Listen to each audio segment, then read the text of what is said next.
Hello and welcome to Evolve Pipedrive podcast, where we talk all things Pipedrive, sales, apps, and Pipedrive Marketplace. My name is Bruce Bignell. I'm the sales director here at Evolve, and today it's my great pleasure to be joined by David Maurice Chevalier, the co-founder at Leadjet. Leadjet is a platform which allows you to make your CRM work on LinkedIn. Now, I'm really excited to be talking with David today for a couple of reasons. One, David is a HEC Paris alumni with a master's in science, and HEC Paris master's program, which has bred unicorn founders like Mathilde Collin, the software development house Front, which is now a unicorn, which is amazing. I found out earlier this week, I think it was. Yes. And two, because David was a first-time founder in 2020 and is just getting started with Leadjet, and they use Pipedrive internally. Plus, Leadjet is on the Pipedrive Marketplace, ready for you to try out in the descriptions below, with a 14-day free trial. Welcome, David. Please can you introduce yourself and Leadjet to our audience? Yeah, thanks a lot. Really a pleasure to be here, Bruce. I'm David. I'm the co-founder and CEO of Leadjet. I'm actually coming from northern Germany. I have a French name. The company is also based in Paris. I have since 1.5 years a hard time navigating myself through the city, as my French is not that good as it should be. But I made it through the studies. Exactly as you said, we started Leadjet during our studies, actually, together with my co-founder, Romain, who's actually French. And it was our own pain back then. We didn't want to start a company and grow it to now above than 20 people. But things got fast. COVID helped us in some way because, salespeople nowadays, or sales happen nowadays more online, and you use a bunch of different tools together with your CRM. So that's why there was space for us, and a Paris-based B2B SaaS company. So we are. Awesome. Okay, so you said, is it 2.5 years, right? So as you've been running this, so Yeah. and you said you didn't want a company bigger than 20 people, but what does the current team look like? Is it all sales? Is it development house? What's that current team look like? Yeah, so we started the company 2 years ago, where we started on Product Hunt. We just thought, okay, here's something cool, let's upload it on Product Hunt. And it was pretty astonishing because CRMs, big CRMs, I think at the beginning, Copper, so that's also Unicorn CRM from the US, started to reach out and said, guys, we want to have an integration with you because the LinkedIn integration is asked by our clients since a while. And we thought, okay, let's do an integration with them and see what comes next. And then we partnered with Pipedrive, with HubSpot, with Salesforce. Didn't have any sales team, just hired this first sales just 1 week ago, and grew the whole company in 2 years bootstrapped to now 22 people. And super happy how it went so far. So did you your first sales hire was last week? Yeah, so it's Oh sales. wow, okay. And what led that is are you now on a new kind of trajectory to keep growing, or are they outbound sales? Are they in a customer success remit? Mhm. So we What are, are they planning? I mean, obviously, as a SaaS, you start first with no touch, so self-service, basically. So what we tried is, as we follow like a product-led growth strategy, that we create a flying product, meaning we need to have a short time to value that says short onboarding. You can download the software on your own. You get a marketplace, 3 clicks, and you see directly the value. Meaning, 1 click, you can add a profile from LinkedIn, fully enriched with 15 fields, and it's in your CRM. So no Yeah. manual data entry anymore needed. And so obviously we got a lot of smaller clients. In Mm. the beginning, also we started to connect with Copper and Pipedrive. So that's more up to the SMEs, I would say. Once we then integrated to HubSpot and Salesforce, we got bigger clients, and now we are moving to no touch to high touch, and that's why here, the touch, as it says, is required. So that's why we hired the first sales, as we don't have the self-service for bigger clients. We need to have at least one demo, Yeah. even if the product is self-explanatory. But for negotiation, for instance, so that's why, we are tackling now a few scale-ups and unicorns.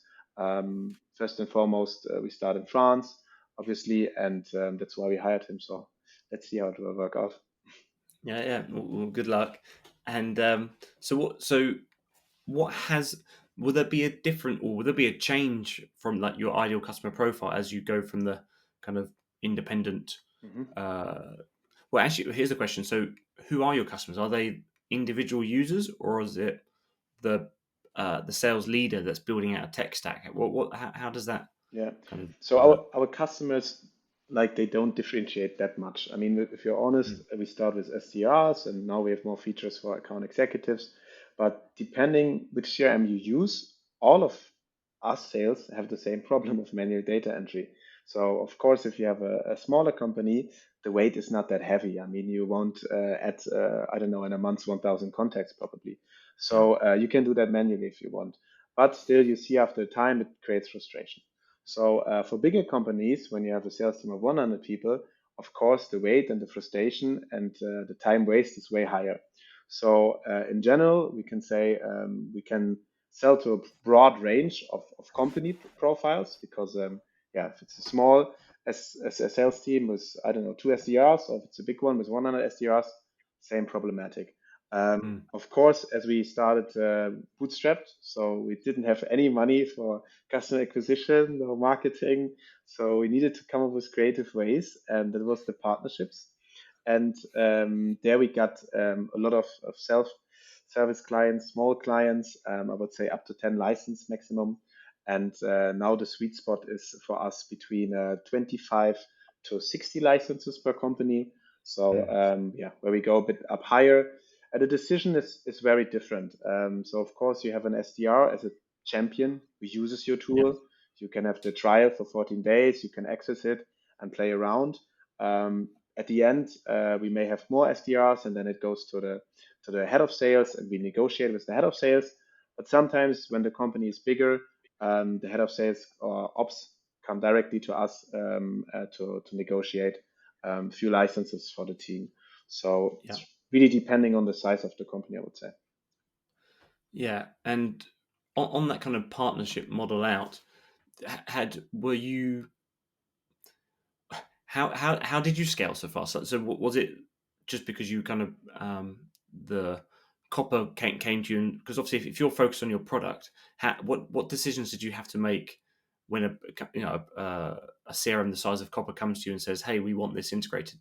Did that really change your roadmap? Like how did that work for you guys? Not really. I think we started at the beginning with HubSpot. So Okay. obviously all CRMs work somehow the same. You have contact, Yeah. you have lead, you have deal status. So the APIs are similar.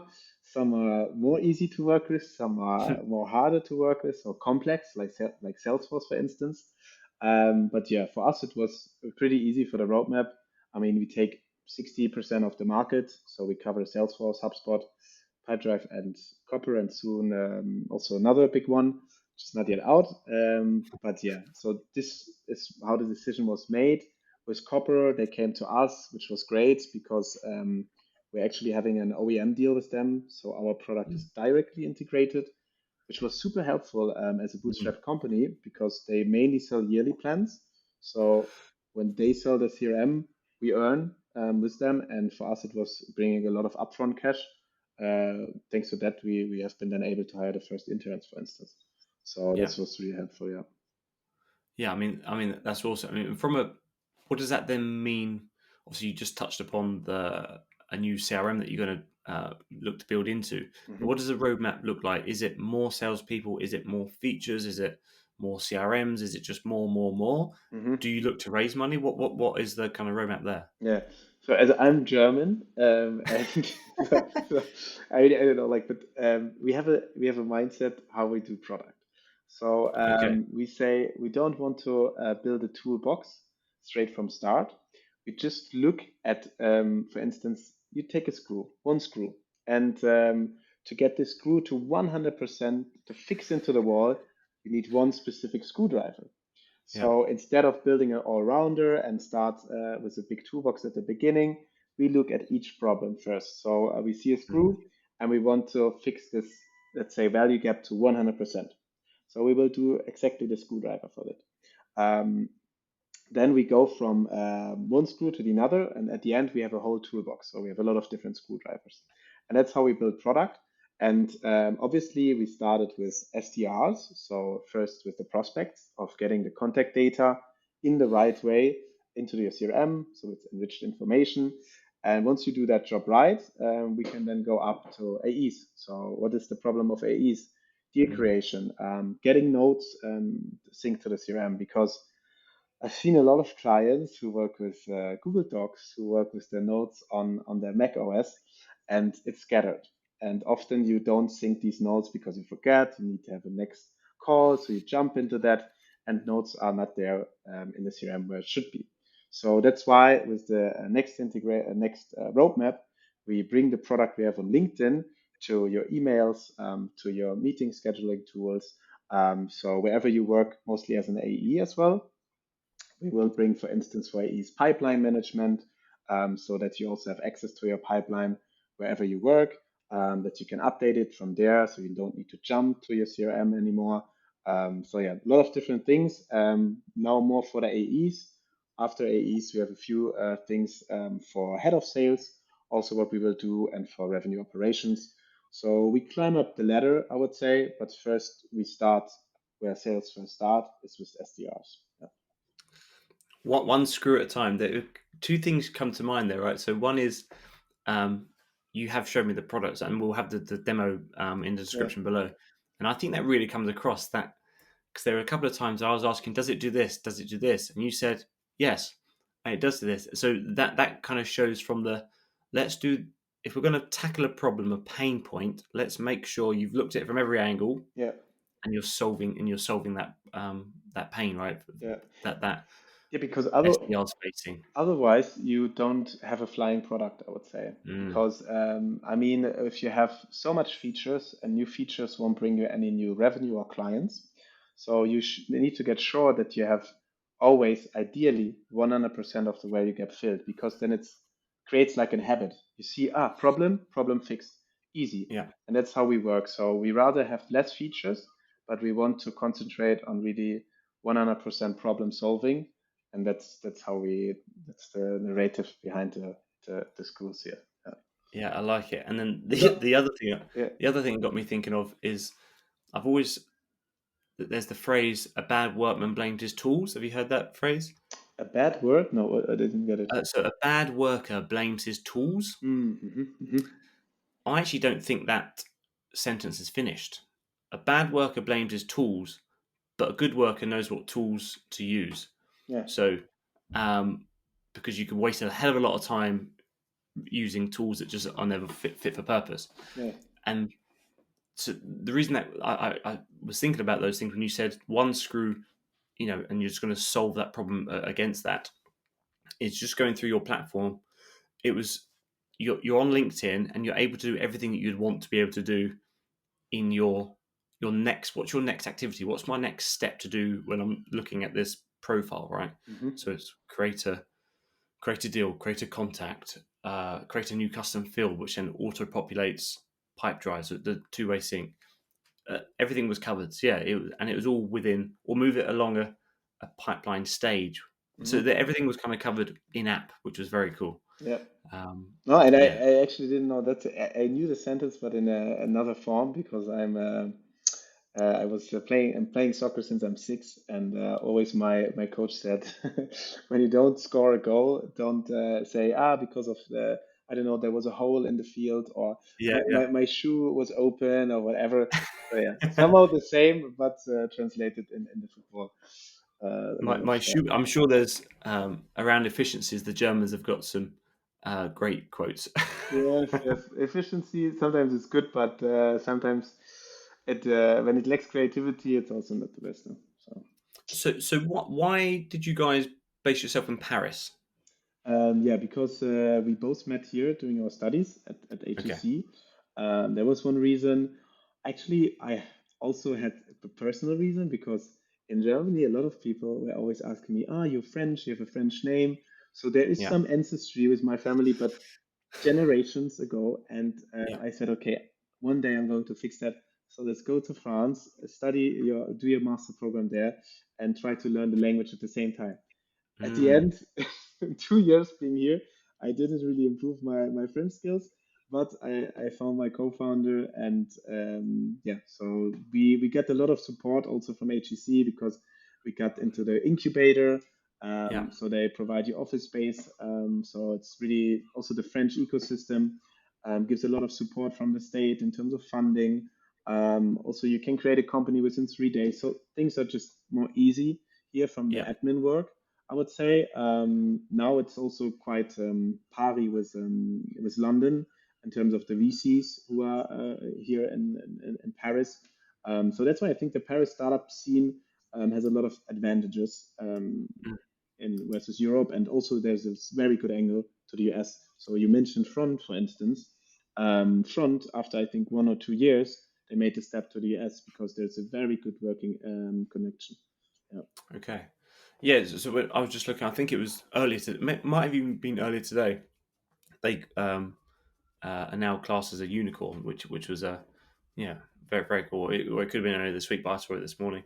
Um, Great. So Leadjet and Pipedrive, right? So obviously you guys use Pipedrive internally.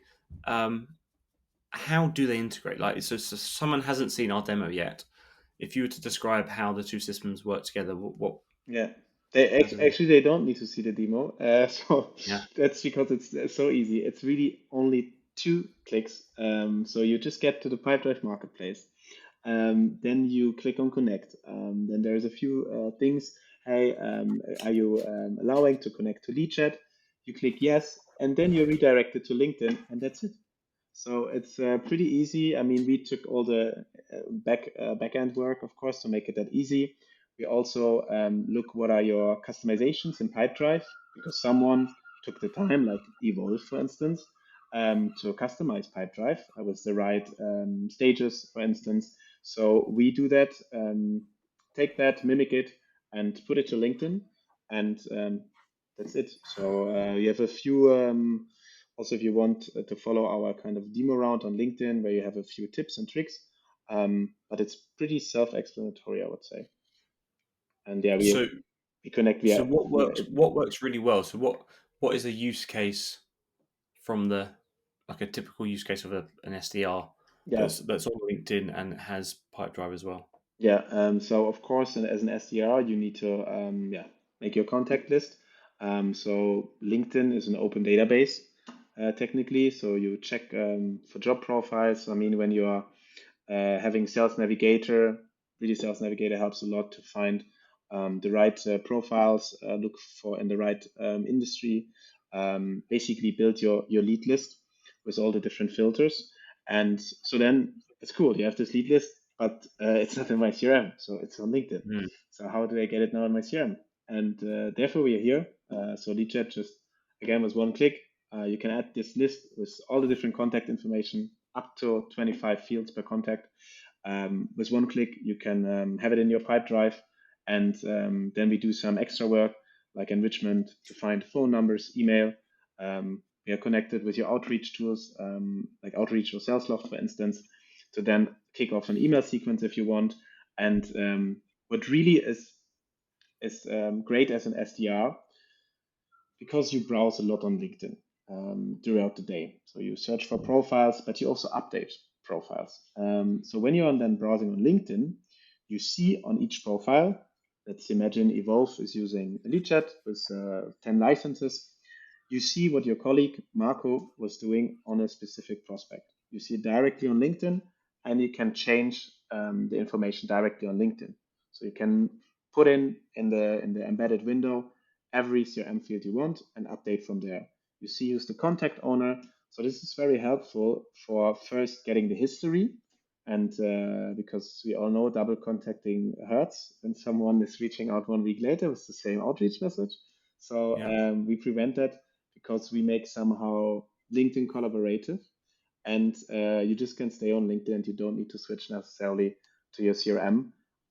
It's And if that lead's already in the LinkedIn contacts already in your CRM, it has an owner associated with it, right? Yeah, so that's also the first thing when you connect between Pipedrive and LinkedIn. We show you on LinkedIn on names, like in purple, a highlight. This is already contact in your CRM. We showed you on list. We show you the relevant CRM information directly on the profile. So this is all done Basically LinkedIn or your CRM is working then on LinkedIn. That's it. Yeah. Mm. No, it's very cool. Yeah, so we'll do check out. I know David said don't check it out, but do check out the demo. He goes through some pretty cool use cases with sales nav and things like that. We'll have that below. So as we look to kind of wrap this up, and thank you for your time, David. I've really enjoyed this conversation. Um, uh, Tell me a little bit about that story. You moved to Paris um, to do your masters, right? So you wasn't planning to start. You didn't move to Paris to start a business. But what was that journey to then for you and Roman to say let's give this a go? Mm. What was that kind of journey like? Yeah, I even couldn't imagine to start a software or SaaS business because actually I'm coming from banking environment. So Okay. I yeah worked 5 years in banking, did M&A, leverage finance, all that in Frankfurt. But at a certain time, I just wanted to break out because it was just repetitive for me. So I had a problem with repetitive things. So maybe that's why we also get rid of repetitive tasks thanks to Leadjet. Get rid of those, yeah. Exactly. But I don't know. I'm coming normally from a very creative background. So I played like 5, 6 years theater in school and had a lot of pleasure with it. And I wanted to do something creative again somehow. And I had a project in between school and university, which was called Trinity. So it was a trading community where we programmed a virtual stock market game and brought it to schools because financial education was not present back then in schools. So I had an interest to do something again. So I thought, okay, this master program in Paris about entrepreneurship seems quite interesting because their sourcing is so well as they have half engineers and half business people. So I thought, Mm. okay, nice. Maybe I find my buddy there, and I'm coming from business. Maybe I find an engineer. So and then it was somehow like a love story, like in a movie. I went into the bus the first weekend, and the last seat because I was last in the bus. The last seat, which was free, was next to Roma. And the first day we got along so well. I think everyone fell asleep directly because it was very early in the morning, and we kept talking for 6 or 8 hours. So that was the beginning. Then during out the program, we had a lot of different projects. What was that? Was it his love of your previous work in finance? Was he really interested in? So what was that connection that got you so? And is it the same thing that did he Yeah, like your creativity? Like what was that spark there? I think it was more human approach, human Mm. to human. So I saw that he's also trying to fix things, so I can say that. Or maybe he's a good craftsman, maybe. Yeah. And I was on the same path, and I was back then on a project where we were trying to make packages, parcels, eco-responsible, and we Mm. wanted to have it in a sharing environment network, and he was working on something similar. So we got thanks to that in contact, and then we talked a lot. He's also a Rammstein fan, which is a German band you may have known, and somehow we keep talking. Yeah, we lost throughout the program because we had different projects, and at the end of the program, we came back together because we needed to do a customer discovery for our program manager, and we have been in Berkeley at that time, and we needed to reach out to 100 people to do customer discovery for our projects back then. So we went on LinkedIn and we found the right profiles with Sales Navigator, pushing messages to them, and we used HubSpot as a free CRM because we needed to document all of our work and give it to the program managers. And Mm-hmm. here we came across this problem. Damn, I have now 100 contacts and messages because COVID was starting, so in-person meetings didn't happen. And we wanted to get all these messages into HubSpot. And we Mm. looked for solutions, found Zapier, but Zapier was very buggy at that time. Didn't work out really like how we thought it could work. So I Mm-hmm. was just doing the work manually, and Omar said, no, no, no, no. As an engineer, again, he wants to fix it, and he found a shortcut, and that was the start of Leadjet. We shared the shortcut with our colleagues for their customer discovery. We thought then, okay, maybe this may be interesting for salespeople. not coming from sales, so we need to Yeah. understand first the job and the problems. Then we had 25 beta testers, pushed it to product hunt, got the partnerships with the CRMs, and then, yeah, after 1.5 years of product, we have now more than 1,000 companies. For instance, Uber, which we have never dreamed of getting as clients, or French clients like Spendes, Unicorns, or Miracle, and all within a PLG strategy, and with 22 people around now, which is just fantastic to see. And Yeah. yeah, we keep going, and we like building things, and let's see where we go next. But yeah, that's the story in short. I love it. I can't wait to see what you two get up to. Um, yeah, yeah. Best of luck to you. So as we look to wrap up here, there's a couple of quickfire questions. They don't have to be quickfire answers. You can take as long as you want, right? So um, from Leadjet, what's your favorite use case that you've seen someone yes, someone use, or the biggest deal that I don't know. Have you got any kind of really cool use cases Yeah. that you'd like to share? So yesterday I saw a use case, which is really cool to see because when people take your product and Hmm. connect it to other products, because you are not aware of all the use cases, of course. Yeah, So the company is called VoiceLine, and what they actually do is you can basically take a voice message and pass it in everywhere you want. So you can pass it in your emails if you want, or you can pass it in our notes. So the founder of VoiceLine, we just got connected yesterday, so that's why I'm super excited still. He showed me a demo, and he just recorded the voice, and he was passing in the voice message directly into our notes, which got directly synced to the CRM.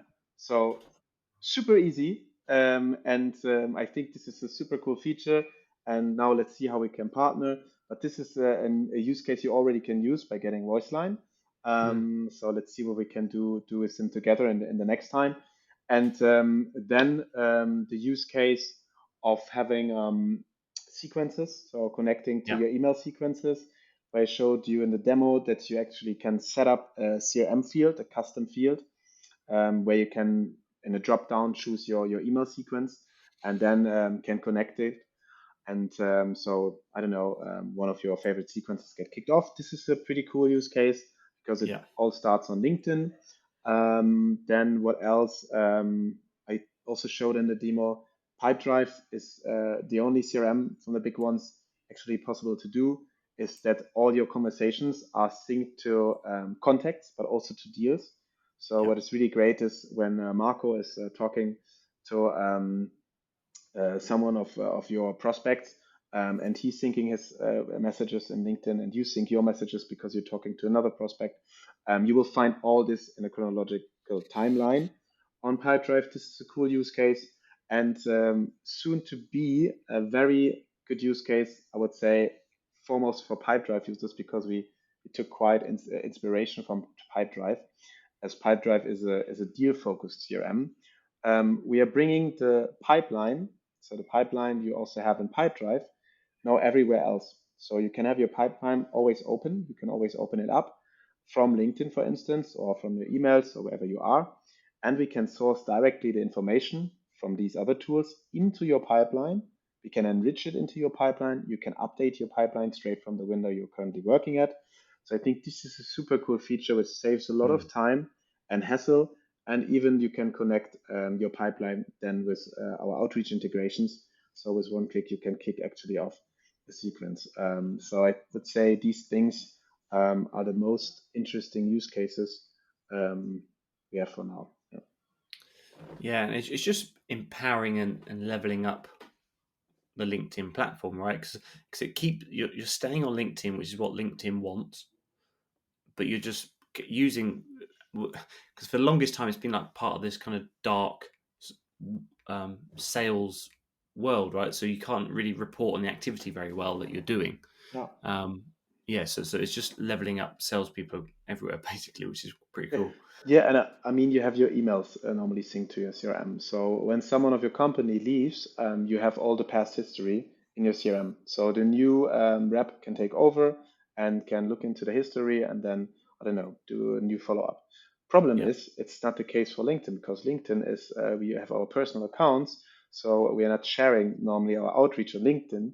But Yeah. nowadays, a lot of outreach happens on LinkedIn, and Yeah. a lot of contact data is on LinkedIn. So that's why with Leadjet now it's possible. The same with your emails, not lose history. And I think that's the tool you should use. So Yeah. yeah. No, I love it. So if you had to say, you gave quite a lot of good use cases there.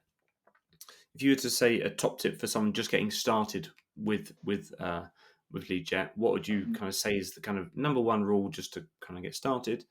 And then for those looking to excel, so whether that might be a deeper configuration or workflows, yeah, if you someone getting started and someone looking to really excel their outreach. hmm Yeah, so normally from our onboarding, when we work with other CRMs, the number thing you need to do is map your fields, Mm. especially map a LinkedIn URL field.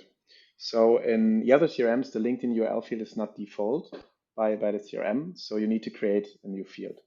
And for us, the LinkedIn URL field is pretty important as we also take care of updates. So when contact data changes, we change that information for you in your CRM. So when some people may switch their jobs, for instance. With Pipedrive, the good thing is they already have a default LinkedIn URL field. So Mhm. we automatically match it and you don't need to do anything. But Mm. if you are heavy Pipedrive users, I would highly suggest you to take all of our capabilities of field mapping, because we have on a contact level 25 and on a company level like 20 more. For instance, you can also get Crunchbase funding information, enriched like, I don't know, founding year and last funding and how big is the amount, for instance. So go to the dashboard, do the field mapping in the correct way to get most information for you to use in your sales outreach. I think that's one tip I would give. Yeah, And then for those looking to really excel and do something a bit more, I don't know. Well, yeah, it's not even that because if you're a seasoned sales expert, you've got a good grasp of these things. Is there something that you could recommend yeah. that they give a try? So yeah, I mean, if you are having a hacky mindset or attitude, which we see a lot of companies in Paris actually doing that. Also, if you are a sales engineer, I would call it, you Yeah. want to get sure that you have a lot of automations and connections in the right way. So one thing was, for instance, that you have in the embedded window on LinkedIn that you will have all your custom fields there, which kicks off sequences or follow-up automations. So this is possible because it's not an automation on LinkedIn. So the automation comes with your other connecting tools. Mm. Herefore, what I do, as I said, we use the we use the custom field sequences, and then we have our sequences connected in a drop down. What you can also do is, I know that other people get specific information like from job offerings, from their bio in there to use then in templates again. So you really can take that to a stage where it's really heavy automated, where you use Outreach or SalesLoft as a follow-up tool, or where you use other tool integrations like VoiceLine I was just talking about, Yeah. to just be quicker in notes taking. So yeah, I think you can take all what we have as the standard kind of offering and put it on steroids. And the same thing is also when you have Sales Navigator, instead of clicking profile by profile, you have a Sales Navigator lead list. You have 25 profiles on one view, and with one click, Leadjet makes it possible to get all these profiles enriched with email and phone number into your CRM. So that's why I would say for the more heavy users, as I know often they work with Sales Navigator, we help here in a 25 times faster way. So yeah, At least, yeah. yes, Um, that's a good headline number, 25x. yes. Um, so as a Pipedrive user, yourself and the business, is there any Pipedrive requests that you would love to see within the platform? So yeah, we pushed some requests. So we're trying. I mean, we are small, so PyDrive is not always like listening. They're of course they're listening, but there are other priorities. But we got some things through. So of course, what we want to see next is as PyDrive also enabled the lead status. So you work on contact and deal. stages. So you can add a profile as a contact or as a deal from Leadjet, but soon it will be possible also at the lead status. We didn't have access thanks to due to the Pipedrive API so far, but this Yeah. will happen soon. I think like most of the people still use contact level, but Pipedrive wants to establish this lead category as well. So yeah, this would be one thing. Yeah, that would be it. Yeah, I think that's really important. I think it's leads as we're recording this in July 2022. I think that probably 8 weeks ago, leads has come out of beta really, Yeah, adding new functionality all the time. So if the best practice that we're kind of trying to adopt within the clients that we work with, all of your data goes into a contact and or organization. Then you might, unless it not putting everything straight into a deal pipeline, right? So you might put them as a lead, as a marketing qualified lead. This is all language in Pipedrive, right? And then you would work that lead. So you'd contact them, you'd phone them, you would email them, you put them in a sequence.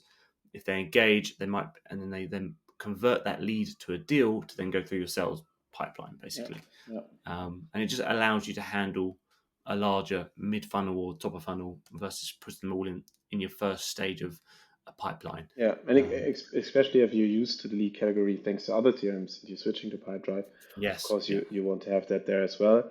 And yeah, one request we get from our users actually recently, what we made happen is task and reminders. So mm, I showed in the demo that you can see task and reminders in LinkedIn. So there was only the view basically available, but now you can create new tasks and create reminders directly on LinkedIn, which is synchronized with Pipedrive. So that's what, something, yeah, our users asked. yeah, and that's super powerful from a user's point of view because I was talking to someone, a lady in the States last night, just about how powerful Pipedrive is as a piece of software. I don't know if there's another CRM that's just so activity focused. So you should be living in your activities and completing those activities, whether that's a call, whether that's an email out, whatever it might be. What is Yeah, my next activity here? And yeah, so if you can do that whilst you're in LinkedIn to then remind you when you log into your Pipedrive in the morning, brilliant. yeah, it's same. Also, we showed it at the demo. I mean, we talk so much about the demo here, but you should watch it Yeah, then. But it's that the messages we synchronize from LinkedIn are also a custom activity, which is great. yeah, So this is also not the case with the other CRMs. it's very cool.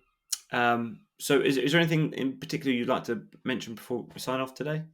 Yeah, so I think first of all, thanks for having me here, Bruce. That's cool.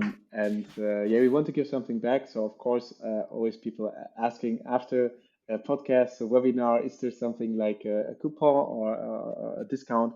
So yeah, we are giving 10% off. So the discount, I think you can share it later on, but Yeah, it will be 10 Evolve. So yeah, you can share that with your clients, and yeah, you can trial for 14 days. Just go on leadjet.io, yeah, give it yourself a test, give us feedback because we're very user focused. So as you have any feedback, please reach out to us. And yeah, that's it. You can also follow me, of course, on LinkedIn and about new product updates about Leadjet or our road as bootstrap founders, which is also interesting. I would say because yeah, we make a lot of faults. We're here for the first time, but yeah, it's also fun. Huh? yeah, brilliant. And thank you for that. Yeah, we'll be sure to put the links in the description below for those savings there.